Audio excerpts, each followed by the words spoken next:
Thank you. So we are Natasha Zaeva and Lisa Shilicheva. We are part of Radical Passive. Our architectural group consists of 4 people in general. So we have also Galina Mikhailova, who is also founding partner.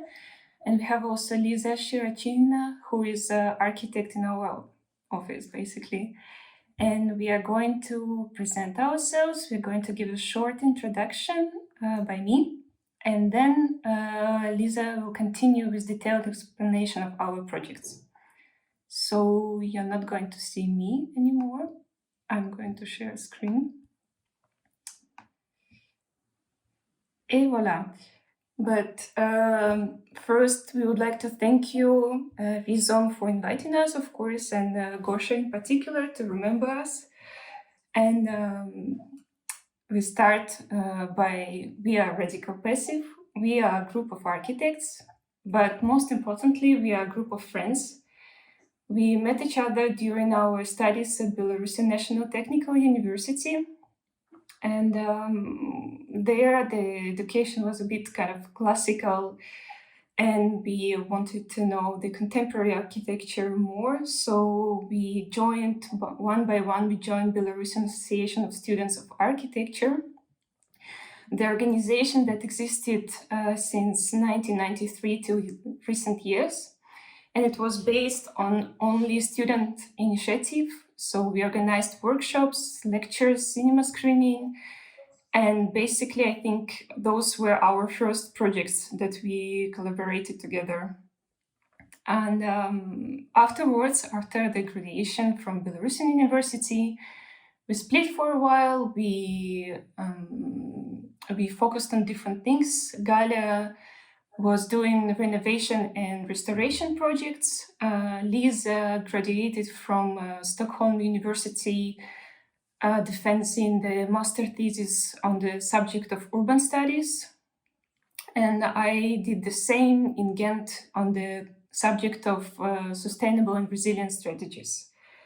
So after this, we united again in a way of live and off-life interaction. And since then, we work together. So our group is formed in 2019. Radical Passive, the title, the name, was coined from the book Supercritical by Peter Eisenman and Rem Koolhaas. This book, it's a small book. It's a script of a lecture that they gave, both of them, which was more even as a discussion on several subjects. And one of the subjects that they discussed, and it was the proposition of Peter Eisenman, to discuss the subjectivity and the point of view to the subject in architectural projects. So I'm going to give you this quote. You can read it as well yourself. So next topic is the difference between our, his and Rem's ideas about the subject, or a subject as a voyeur.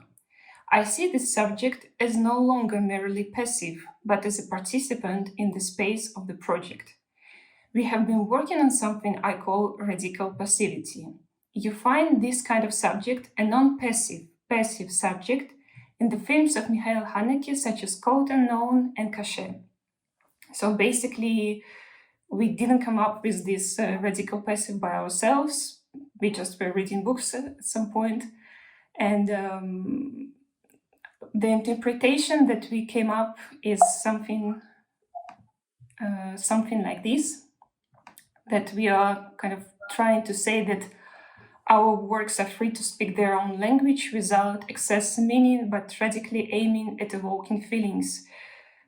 And somehow I think it's related to the subject in a way that our spaces, our projects are aiming to create a background for people, for, let's say, passive people, and the space that you can read and can be felt by non-passive people. So we are trying to find this line between both.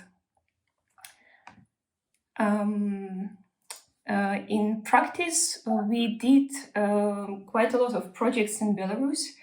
We were lucky to work with a Belarusian developer who was focused on transformation of industrial sites and factory buildings.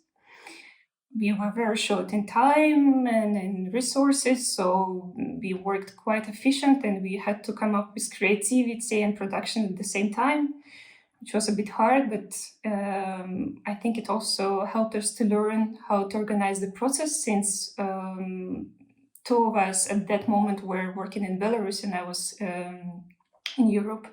So we organized kind of online, offline process. In practice, we normally have the organization something like this. One of us appoints herself as a project manager, so she would be in control of communication with clients, subcontractors, control of the design process, deadlines, etc. Then we design the concept. So the first idea we develop all together. We call each other, we exchange drawings, images, whatever. And then we are agreed on the idea. We split the work, because if each of us also knows kind of different software, but as well different skills and different knowledge, since we have different background in education. So this is the base of the division. And afterwards, we exchange again what we produce, we discuss. I think it's also interesting the way that basically for us, Telegram chat is the really important working tool. And at the end, we have a result that is agreed between each of us, so everyone is happy with it. Otherwise, if there is a solution that is not certain, if one of us has a doubt, we would not accept it. So we don't have a vote system or something like this. If it is good, it means that we agreed on between ourselves. And of course, a bit of bragging about ourselves. We were published in Divisare, in Art Daily, and etc. in another architectural magazines, but those were the most two important for us, since we were students, we were checking them. So kind of a check that we did with two of our projects that Lisa will discuss in a minute. And to kind of say that we are right now, we are in a bit of transitional phase. For the last 3 years, we were working in Belarus, but the very last year, almost entire office moved to Europe. So we are figuring out how to organize our projects here in Europe and then continue stuff that we are doing in Belarus. And we'll see where it goes. Yes, I should continue. Yes, hi everyone. As Natasha mentioned before, we've never been intimidated to take and develop projects of different typologies and scales. And we did it sometimes with disregard to our own financial profit, or sometimes with the risk in terms of Armenia's situation in our country. But we were really excited to gain the experience and to come up with a good physical result. And also this, so we always took a challenge, and it taught us to be swift, decisive and creative. And back in 2019, it was really fun, because in Minsk there were many investors who were ready to put money and energy into transformation and redevelopment of industrial areas in Minsk. So we were really excited to be part of these big processes and to be involved. And if you look to the next slide, we actually selected several projects to show in detail. And one of the results of this typology working with industrial areas was the renovation of facade of Minsk Light Industry Accessory Factory. It's a building located in a quite central part in Minsk, and if you look at the photo which was made before we start to work, you can see that it's like typical Soviet building of the second half of 20th century. And we were really inspired by the look of the building, but we also anticipated that for many people, it's not that beautiful as flowers, and that they're quite bored with this late Soviet architecture. So our idea was not only to adapt this building to new reality, but also to make it more human scale. And this project was led by our partner Galina, and she's very sensitive and intuitive towards surrounding and historical context. So if you look at this scheme before and after, you can see that the first main idea was to widen up the windows and to make the depths of the building as functional as possible. And also the second idea made by Galia, it's very simple, but I think brilliant at the same time, because she wanted us to have these like plinths from black tile all over the building to create this human scale with this simple gesture. And the third idea is because we weren't able to preserve the original concrete panels, so we decided to transfer at least the color of these panels. And you can see this light gray facades. Yeah, this is how building looks now. And sometimes on Instagram we see photos of young models and fashion girls who pick this building as a background, which is really nice. And the second project we want to show, it's one of our favorite projects, but there is no time to go deep in the description of it.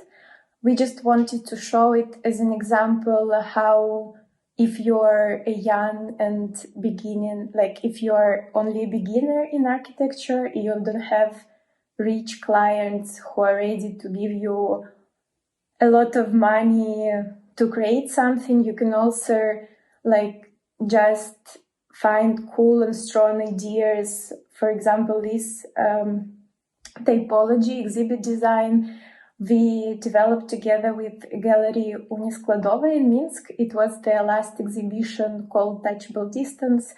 And because the bank accounts of the gallery were arrested, we didn't have any budget almost.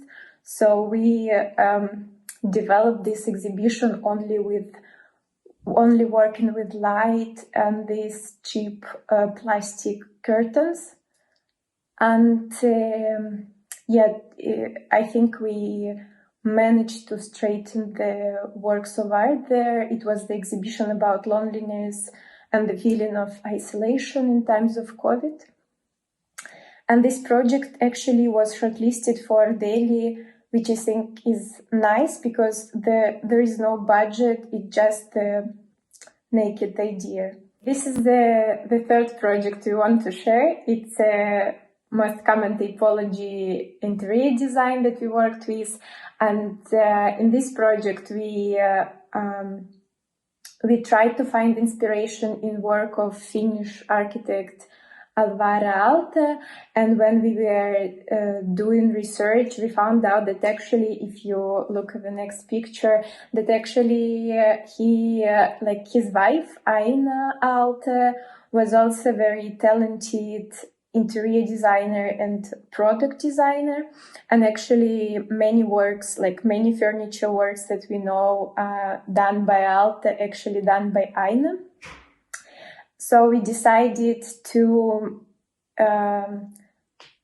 keep her memory in the name of our project as well, and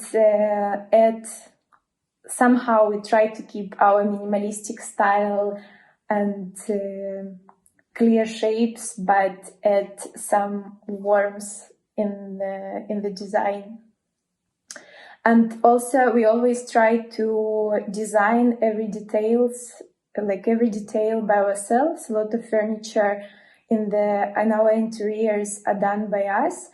And because we want to use this opportunity to create as much as we could. And it led us to the point where we start to make just furniture. And because Natasha has a very special feeling to shapes and very artistic view to the objects, we want to share this project with two chairs. They called Auguste and Camille. And behind the name of these chairs, it's shapy chairs, the story of one of the most famous sculptors of 20th century, Auguste Rodin, and his student and his lover, Camille Claudel. She actually assisted him a lot to finish his works, and she was an extraordinary sculptor by herself. But because she was a woman in 20th century, she was always in the shadow of this great white male figure. And we were actually a little bit traumatized with her story, how she spent 30 years of her life last 30 years of her life in hospital for mentally ill people. So we decided to create a project to make a statement, and we did photo shooting with Belarusian artists and musicians just to celebrate the fact that in 21st century women are free in European part of the world to be ourselves and to build equal partnership and to create and be free. So it was really, really nice and strong statement in our opinion. And it was fun. And then, just a short summary, shortcuts of our work. If you want to find out more about us, you can always visit our site. And thank you for the attention.